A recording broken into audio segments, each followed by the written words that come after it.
Bottom of the deck ಬಂದಿರುವಂತಹದ್ದು empress card ಬಂದಿದೆ. So empress card ಏನನ್ನು ರೆಪ್ರೆಸೆಂಟ್ ಮಾಡುತ್ತೆ? ಕೆಲವೊಂದು ರೀತಿಯ ನಿಮ್ಮ ಲವ್ ಲೈಫಿನ ವಿಚಾರದಲ್ಲಿ ಶಾಂತವಾಗಿರ್ಬೇಕು, ಸಮಾಧಾನವಾಗಿರ್ಬೇಕು, ಒಂದು ಪ್ರೀತಿ ಇರಬೇಕು ಅನ್ನುವಂತಹದ್ದು, ಮತ್ತೆ ಒಂದು ಸ್ಟೇಬಲ್ ಆಗಿರ್ಬೇಕು ಅನ್ನುವಂತಹ ರೀತಿಯಲ್ಲಿ ನೀವು ಆಲೋಚನೆಯನ್ನು ಮಾಡ್ತಾ ಇರುವಂತಹದ್ದು ಬಾಟಮ್ ಆಫ್ ದ ಡಕ್ ಅಲ್ಲಿ ರೆಪ್ರೆಸೆಂಟ್ ಆಗ್ತದೆ. ಲೈಫಿನ ವಿಚಾರದಲ್ಲಿ ನೀವು ಪಾಸ್ಟಿನಲ್ಲಿ ಕೆಲವೊಂದು ರೀತಿಯ ಕೆಲವೊಬ್ಬರಿಗೆ ಸೋಲ್ಮೇಟ್ ಕನೆಕ್ಷನ್ ಅನ್ನ ರೆಪ್ರೆಸೆಂಟ್ ಮಾಡ್ತಾ ಇದೆ ಕೆಲವೊಬ್ಬರಿಗೆ. ಓಕೆನಾ? ನಿಮ್ಮ ಪ್ರೀತಿಯಲ್ಲಿ ಒಂದು ರೀತಿಯ ಬಾಂಡೇಜ್ ಇರುವಂತಹದ್ದು ರೆಪ್ರೆಸೆಂಟ್ ಆಗ್ತಾ ಇದೆ. ಹಾರ್ಮೋನಿಗಳು ಇರುವಂತಹದ್ದು ರೆಪ್ರೆಸೆಂಟ್ ಆಗ್ತದೆ ಕೆಲವೊಬ್ಬರಿಗೆ. ಓಕೆನಾ? ಮತ್ತೆ ಕೆಲವೊಬ್ಬರಿಗೆ ನಿಮ್ಮ ಲವ್ ಲೈಫ್ ನ ವಿಚಾರದಲ್ಲಿ ಥರ್ಡ್ ಪಾರ್ಟಿ ಸಿಚುಯೇಷನ್ ಅನ್ನ ರೆಪ್ರೆಸೆಂಟ್ ಆಗ್ತಾ ಇದೆ. ಓಕೆನಾ? ಥರ್ಡ್ ಪಾರ್ಟಿ ಸಿಚುಯೇಷನ್ಸ್ ಅನ್ನ ರೆಪ್ರೆಸೆಂಟ್ ಮಾಡ್ತದೆ ನಿಯರ್ ಪಾಸ್ಟಿನಲ್ಲಿ ನಿಮಗೆ. ನೆಕ್ಸ್ಟ್ ಕಾರ್ಡ್ ಬಂದಿರುವಂತಹದ್ದು ಪೇಜ್ ಆಫ್ ಸೋರ್ಟ್ಸ್ ಬಂದಿದೆ. ಥರ್ಡ್ ಕಾರ್ಡ್ ಬಂದಿರುವಂತಹದ್ದು ಯಾವುದು? ನಿಮಗೆ ಪೇಜ್ ಆಫ್ ಸೋರ್ಟ್ಸ್ ಬಂದಿದೆ. ಸೊ ಕ್ಯೂರಿಯಾಸಿಟಿ ಇದ್ದಂತಹ, ನಿಮ್ಮ ಲವ್ ಲೈಫಿನ ವಿಚಾರದಲ್ಲಿ ಒಂದು ಕ್ಯೂರಿಯಾಸಿಟಿ ಇದ್ದಂತಹ, ಒಂದು ರೀತಿಯ ಬಾಂಡೇಜ್ ಇದ್ದಂತಹ, ಸ್ವಲ್ಪ ನೀವು ಮಾತಾಡಿರುವಂತಹ ಸಾಧ್ಯತೆಗಳು ರೀಸೆಂಟ್ ಪಾಸ್ಟ್ ನಲ್ಲಿ ರೆಪ್ರೆಸೆಂಟ್ ಆಗ್ತಾ ಇದೆ. ಸೊ ನಿಮ್ಮ ಲವ್ ಲೈಫಿನ ವಿಚಾರವಾಗಿ ಒಂದು ರೀತಿಯ ಬಾಂಡೇಜ್ ಇರುವಂತಹದ್ದು, ನೀವು ಕೆಲವೊಬ್ಬರಿಗೆ ಥರ್ಡ್ ಪಾರ್ಟಿ ಸಿಚುಯೇಷನ್ ಮತ್ತೆ ಕೆಲವೊಬ್ಬರಿಗೆ ಸೋಲ್ಮೇಟ್ ಕನೆಕ್ಷನ್ ಅನ್ನ ರೆಪ್ರೆಸೆಂಟ್ ಮಾಡ್ತಾ ಇದೆ. ಮತ್ತೆ ನಿಮ್ಮ ಲವ್ ಲೈಫಿನ ವಿಚಾರದಲ್ಲಿ ನೀವು ಮಾತಾಡಿರುವಂತಹದ್ದು ಕೂಡ ಕೆಲವೊಂದು ರೀತಿಯ ಮಾತುಕತೆಗಳು ಆಡಿರುವಂತಹದ್ದು, ಹೊಸ ಐಡಿಯಾಗಳನ್ನ ಮಾಡಿರುವಂತಹದ್ದು ಇಲ್ಲಿ ರೆಪ್ರೆಸೆಂಟ್ ಆಗ್ತದೆ. ಮೇ ಬಿ ನೀವು ಫ್ರೆಂಡ್ಸ್ಗಳ ಮೂಲಕ ನೀವು ನಿಮ್ಮ ಪರ್ಸನ್ ಅನ್ನ ಭೇಟಿಯಾಗಿರಬಹುದು. ಯಾವುದೋ ಕೆಲವೊಂದು ಫಂಕ್ಷನ್ ಗಳಲ್ಲಿ ನೀವು ನಿಮ್ಮ ಪರ್ಸನ್ ಅನ್ನ ಭೇಟಿಯಾಗಿರುವಂತಹ ಸಾಧ್ಯತೆಗಳು ಇದೆ ಅನ್ನೋದನ್ನ ನಿಮ್ಮ ಪಾಸ್ಟಿನಲ್ಲಿ ರೆಪ್ರೆಸೆಂಟ್ ಮಾಡ್ತಾ ಇದೆ. ನೆಕ್ಸ್ಟ್, ಅಟ್ ಪ್ರೆಸೆಂಟ್ ನಲ್ಲಿ ಯಾಕೋ ನಿಮ್ಮ ಲವ್ ಲೈಫಿನ ವಿಚಾರದಲ್ಲಿ ಫೀಲಿಂಗ್ ಲೆಫ್ಟ್ ಔಟ್ ಆಗಿರುವಂತಹ ಸಾಧ್ಯತೆಗಳು ರೆಪ್ರೆಸೆಂಟ್ ಆಗ್ತಾ ಇದೆ. ಅಟ್ ಪ್ರೆಸೆಂಟ್ ನಲ್ಲಿ ಯಾಕೋ ಕೆಲವೊಂದು ರೀತಿಯ ಚಿಂತೆಗಳಿರುವಂತಹದ್ದು, ವರೀಸ್ಗಳಿರುವಂತಹದ್ದು, ಬೇಜಾರಿನಲ್ಲಿ ನಿಮ್ಮ ಲವ್ ಲೈಫಿನ ವಿಚಾರದಲ್ಲಿ ಇರುವಂತಹದ್ದು ರೆಪ್ರೆಸೆಂಟ್ ಆಗ್ತಾ ಇದೆ. ಯಾಕೆ ಅಂದ್ರೆ ನಿಮ್ಮ ಲವ್ ಲೈಫಿನ ವಿಚಾರವಾಗಿ ಕೆಲವೊಂದು ರೀತಿಯ ಬದಲಾವಣೆಗಳಾಗ್ತಾ ಇರುವಂತಹದ್ದು ರೆಪ್ರೆಸೆಂಟ್ ಆಗ್ತಾ ಇದೆ. ಯಾಕೋ ಕೆಲವೊಂದು ಚೇಂಜಸ್ಗಳಾಗ್ತಾ ಇರೋದ್ರಿಂದ ನೀವು ಬೇಜಾರಿನಲ್ಲಿ ಇರುವಂತಹದ್ದು, ನಿಮ್ಮ ಲವ್ ಲೈಫಿನ ವಿಚಾರವಾಗಿ ಯಾಕೋ ಪರಿಸ್ಥಿತಿಗಳು ಅಷ್ಟು ಚೆನ್ನಾಗಿಲ್ಲದೆ ಇರುವಂತಹದ್ದು ರೆಪ್ರೆಸೆಂಟ್ ಆಗ್ತಾ ಇದೆ. ಯಾಕೋ ಕೆಲವು ಬದಲಾವಣೆಗಳು, ಚೇಂಜಸ್ಗಳು ಆವಾಗಿಂದ ಆವಾಗಲೇ ಆಗ್ತಾ ಇರುವಂತಹದ್ರಿಂದ ನಿಮಗೆ ಬೇಜಾರಾಗಿರುವಂತಹದ್ದು ರೆಪ್ರೆಸೆಂಟ್ ಆಗ್ತಾ ಇರೋದು. ಮತ್ತೆ ಥರ್ಡ್ ಕಾರ್ಡ್ ಬಂದಿರುವಂತಹದ್ದು ಕ್ವೀನ್ ಆಫ್ ವ್ಯಾಂಡ್ಸ್ ಬಂದಿದೆ. ಸೊ ಕ್ವೀನ್ ಆಫ್ ವ್ಯಾಂಡ್ಸ್ ಏನಕ್ಕೆ ನಿಮಗೆ ಪದೇ ಪದೇ ಚೇಂಜಸ್ಗಳಾಗ್ತಾ ಇದೆ? ಆ ಚೇಂಜಸ್ಗಳಿಂದ ಯಾಕೋ ಕೆಲವೊಂದು ರೀತಿಯ ವೇರಿಯೇಷನ್ಗಳು ಆಗ್ತಾನೆ ಇರೋದ್ರಿಂದ ನಿಮಗೆ ಬೇಜಾರಾಗ್ತಾ ಇದೆ. ಸೊ ಅದಕ್ಕೋಸ್ಕರ ನೀವೇನ್ ಮಾಡ್ತೀರಾ? ಬಹಳ ಧೈರ್ಯವಾಗಿ ಕೆಲವೊಂದು ನಿರ್ಣಯಗಳನ್ನ ಮಾಡುವಂತಹ ಸಾಧ್ಯತೆಗಳು ಅಟ್ ಪ್ರೆಸೆಂಟ್ ನಲ್ಲಿ ರೆಪ್ರೆಸೆಂಟ್ ಆಗ್ತಾ ಇದೆ.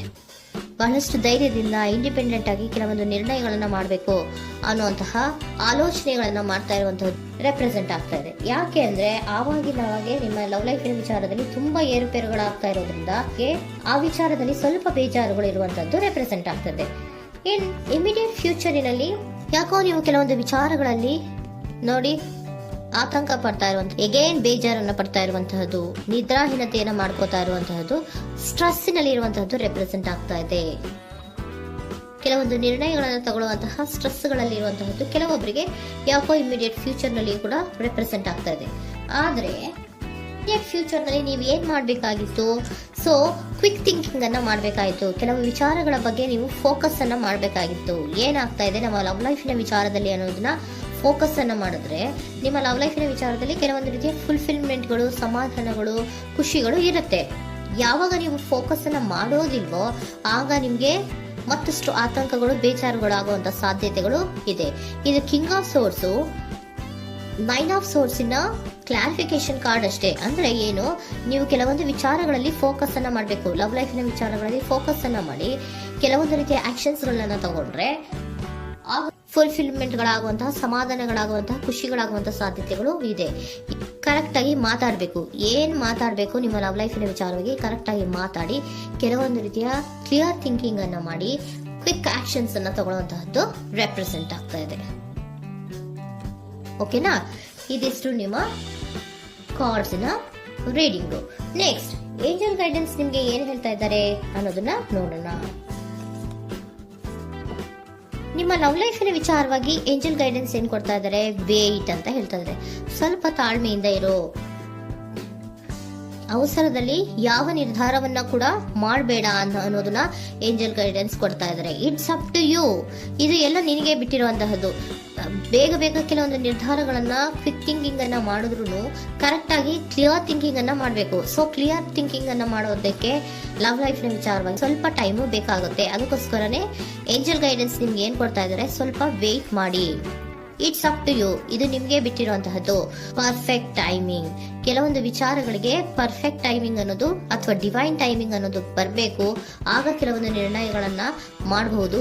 ಸ್ವಲ್ಪ ನೀವು ಈಗ ಯಾವುದೇ ರೀತಿಯ ಅವಸರದ ನಿರ್ಧಾರಗಳನ್ನು ಮಾಡೋದು ಬೇಡ ಅಂತ ಹೇಳ್ತಾ ಇದ್ದಾರೆ. ಓಕೆ, ಸರೆಂಡರ್ ಕಾರ್ಡ್ ಏನ್ ಹೇಳ್ತಾ ಇದ್ದಾರೆ ಅನ್ನೋದನ್ನ ನೋಡೋಣ.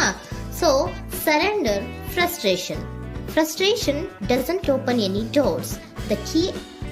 The key to resolving a dilemma, dissolving a block, is to take a breath, center yourself and regroup, so may approach the situation more calmly. Frustration, ಹತಾಶೆ ಅನ್ನೋದು ಮಾಡ್ಕೋಬೇಡಿ. ಹತಾಶೆ ಮಾಡ್ಕೊಳ್ಳೋದ್ರಿಂದ ನಿಮ್ಗೆ ಯಾವುದೇ ರೀತಿಯ ಹೊಸ ಐಡಿಯಾಗಳು ಬರಲ್ಲ, ಹೊಸ ಥಿಂಕಿಂಗ್ಗಳು ಬರಲ್ಲ, ಕ್ಲಿಯರ್ ಥಿಂಕಿಂಗ್ ಅನ್ನು ಮಾಡಕ್ಕೆ ಸಾಧ್ಯ ಆಗಲ್ಲ. ಸೊ ಅದಕ್ಕೆ ನೀವೇನ್ ಮಾಡ್ಬೇಕು, ಫ್ರಸ್ಟ್ರೇಷನ್ ಅನ್ನ ಬಿಟ್ಬಿಟ್ರೆ ನೀವು ಸಮಾಧಾನವಾಗಿ ಯೋಚನೆ ಮಾಡಿ ಕೆಲವೊಂದು ನಿರ್ಧಾರಗಳನ್ನ ಮಾಡಿ ಅನ್ನೋದನ್ನ ಸರೆಂಡರ್ ಕಾರ್ಡ್ ಕೂಡ ನಿಮ್ಗೆ ಹೇಳ್ತಾ ಇದ್ದಾರೆ. ಸೊ ನಿಮ್ಮ ಲವ್ ಲೈಫಿನ ವಿಚಾರದಲ್ಲಿ ಈಗ ಸ್ವಲ್ಪ ನಿಮಗೆ ಬೇಜಾರುಗಳಿರುವಂತಹದ್ದು, ಕೆಲವೊಂದು ಬದಲಾವಣೆಗಳು, ವೇರಿಯೇಷನ್ಗಳು ಆಗ್ತಾ ಇರುವಂತಹದ್ದು ರೆಪ್ರೆಸೆಂಟ್ ಆಗ್ತಾ ಇದೆ. ಸೊ ನಿಮ್ಮ ಲವ್ ಲೈಫಿನ ವಿಚಾರಕ್ಕೆ ಫ್ಯೂಚರಿನಲ್ಲಿ ಕೆಲವೊಂದು ಆಕ್ಷನ್ಸ್ ಅನ್ನ ತಗೋಬೇಕಾದ್ರೆ ಸ್ವಲ್ಪ ವೇಟ್ ಮಾಡಬೇಕು, ಕ್ಲಿಯರ್ ಆಗಿ ಥಿಂಕ್ ಮಾಡಬೇಕು, ಅದರಲ್ಲಿ ಆಕ್ಷನ್ಸ್ ಅನ್ನ ತಗೋಬೇಕು ಅನ್ನೋದನ್ನ ಹೇಳ್ತಾ ಇದ್ದಾರೆ. ಓಕೆನಾ?